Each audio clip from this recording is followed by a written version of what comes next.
Hey y'all, welcome back to another episode of Unfiltered Truth. If you're new here, thanks for joining us, and if you're returning, welcome back. Today's another weekday wake-up episode, and I will be using my favorite book again, Faith in the Valley by Iyanla Vanzant. And before we get started, I want to state the obvious. I have on the same shirt that I had on in the previous 2 episodes. And you may notice that the 3 episodes before this, I also had on the same shirt for all 3 of those. That's because I'm trying something new with how I'm recording and how I'm posting with my schedule so that I can be more consistent for you guys. So I'm doing like 1 longer video and 2 shorter ones in one day, and then I'm scheduling things out. So if you see me wearing the same shirt, that's why, okay? Thought about changing, but I was like, you know what?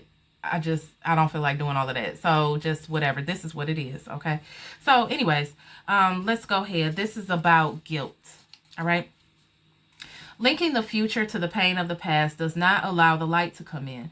Today always offers new light. However, when you hold on to what you believe about yesterday, that belief will not allow you to explore new possibilities. Beliefs demand loyalty. If you try to move away from the things you believe in, they will punish you. The belief will make you feel guilty.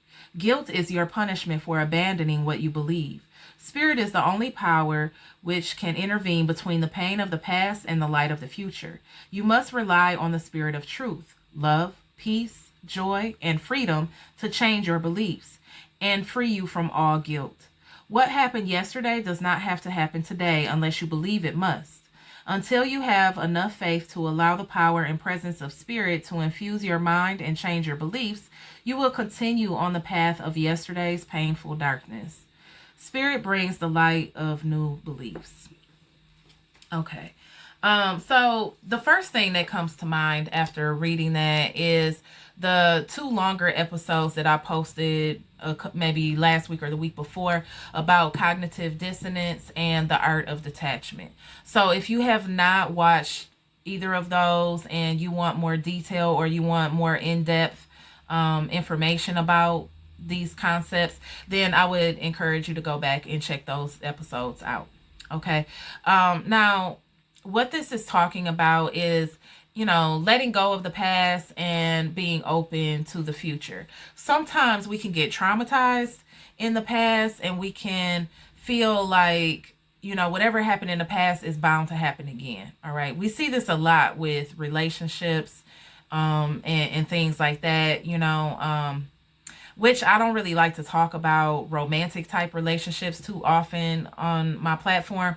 But, this is like a really good example that I can think of to illustrate this point. If someone has been hurt by someone in the past, whether, there was infidelity or abuse or just, neglect, abandonment, anything like that. And this could also be, in terms of family or friends or something like that, betrayal, anything like that that has interfered in any type of dynamic of relationship, really. But when those relationships break down due to that mistreatment or that trauma or that negative experience, then, as we get ready to move forward into new situations, it could be very difficult. I can't tell you how many times, and I'm sure you guys have too, seen people that are so bitter about the things that have happened in the past that they are not open to experiencing something good in the future. Okay. Excuse me, y'all. My allergies and sinuses is acting up for real. So that's what that is. But anyways, sometimes people will think that because they were lied to or cheated on or betrayed and or abused or something like that, all these times in the past, then that means that when somebody new approaches them or, if they find themselves interacting with someone new, whether it be a new workplace or whatever, they just encounter new people, it could be difficult to embrace that new experience because of what happened in the past. Okay. And immediately as I say this, hold on, let me get some more right quick. Hold on. Okay. Immediately what I think of regarding this is how it felt going to my new church. So, when all the things happened that I really try to avoid talking about, go back and watch because I don't really want to talk about it again. But when things happened at my old church and then I ended up leaving and going to a new church, I knew that I needed to do that. I really loved the experience that I had at the church or whatever. I started going to, I went to Bible study and things like that. And, there's a good group of people and we all on the same wave. And so that feels great. However, I was not automatically open, to like making friends in this new environment and stuff like that because of, my unfortunate experiences in the past and stuff like that. So I wasn't bitter or anything, just extremely guarded. Okay. And very, very cautious. And honestly, that was rightfully so. I should be that way, right? After experiencing what I experienced, that's the natural reaction, Also, because, like I've said before, I'm a recovering people pleaser. I used to be a people pleaser for many, many years, and I am not anymore, praise God, But back in the day when I was, it was, I felt obligated to go above and beyond and like self-sacrifice and all those kinds of things or whatever to keep peace, to have everybody around me be comfortable and stuff like that. And in my mind I was thinking that I'm creating, like I'm helping to maintain balance in my relationships and stuff like that, even though I was the one that was being hurt in the situation, or I was the one that was pouring everything in while this other person was basically just eating it all up and taking advantage or whatever. Okay. So, moving forward outside of, that people pleaser mode, once I healed from that and I started really paying attention to what I do for people and, how I show up in different dynamics and stuff like that. I just basically started being a little bit more discerning of people and also not being so free to just give my whole self in every situation, making sure that the energy is always balanced and healthy before I really go to that next level of investing something or my time, my energy, whatever it might be. Okay.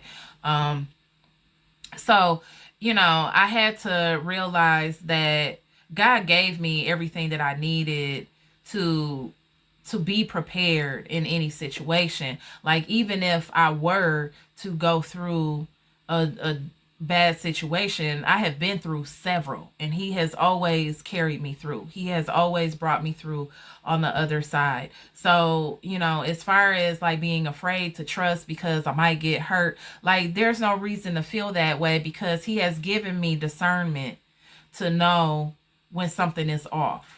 He has given me discernment, vision, and wisdom so that I will know how to maneuver in certain situations if things go left. Okay. So there's really nothing to fear because he has fully equipped me. Okay. And, this is just me and my own personal examples, but, he's really done that for all of us. God lives inside of us and he is infinite. He is unlimited and he is, omnipotent. Okay. And so he has the power and the ability to do any and everything. We have divine wisdom because he is divine wisdom and he resides inside of us. Okay. So whenever we feel like we're kind of jammed, or not even jammed, but we just feel like we're a little bit leery of the future because of what we have already experienced in the past, as long as we are doing the work to gain the lessons from that experience and take that and apply it moving forward, which by the way was one of the longer episodes right before this. I did talk about that in depth. But when we do that and we take the information and we move forward, we can move in wisdom because we learned the lesson, and now we're applying what we learned for the future. Okay.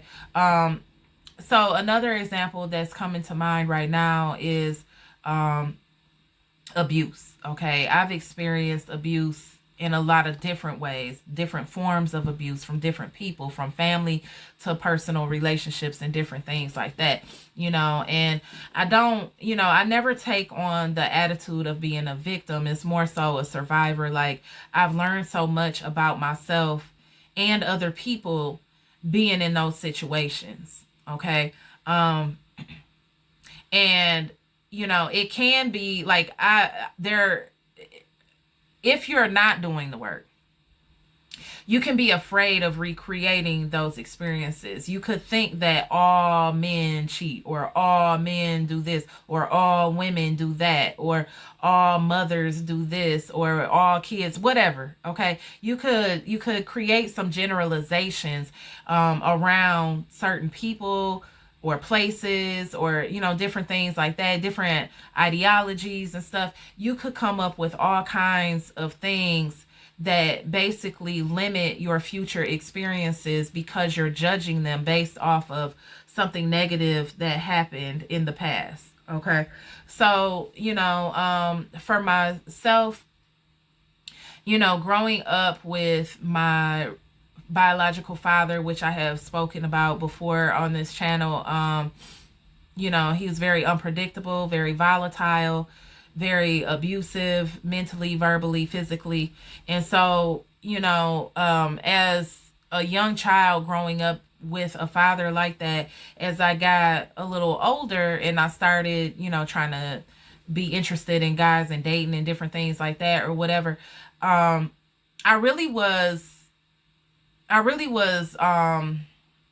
didn't like, now when I say this, don't go off the deep end, okay? But I would find guys attractive, but I didn't like guys because I felt like, what was that? I don't know what that was. I felt like they were, it was always the potential for them to be just like my dad, or abusive or controlling or something like that in some way. Okay.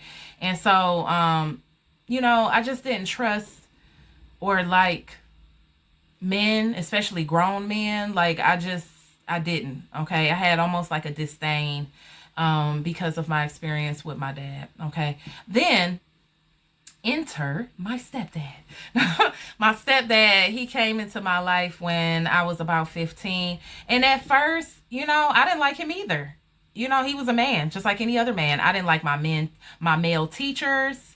I didn't like, I would think guys were cute, but I really didn't put them on a pedestal or anything. I didn't really, I didn't trust them or whatever. But when my stepdad came into my life, I kind of was hitting them with the little, very, very distant, very, very nonchalant, very guarded, who is this dude in our house walking around with a robe? Like, that's kind of how I felt about him at the beginning. And, thank God he was exactly what I needed. He was very grounded, very,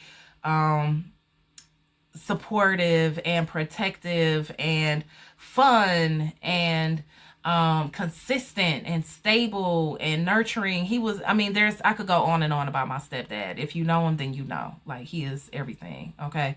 So now, I'm 47. I met him when I was 15.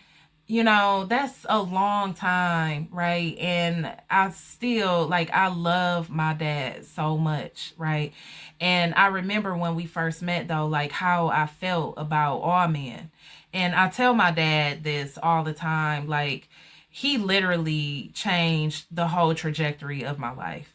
Because if he had not been willing to be a step parent, and, we hear that a lot from guys, they don't want to date a lady that has kids and stuff like that. And I'm just so thankful for him that he was not like that.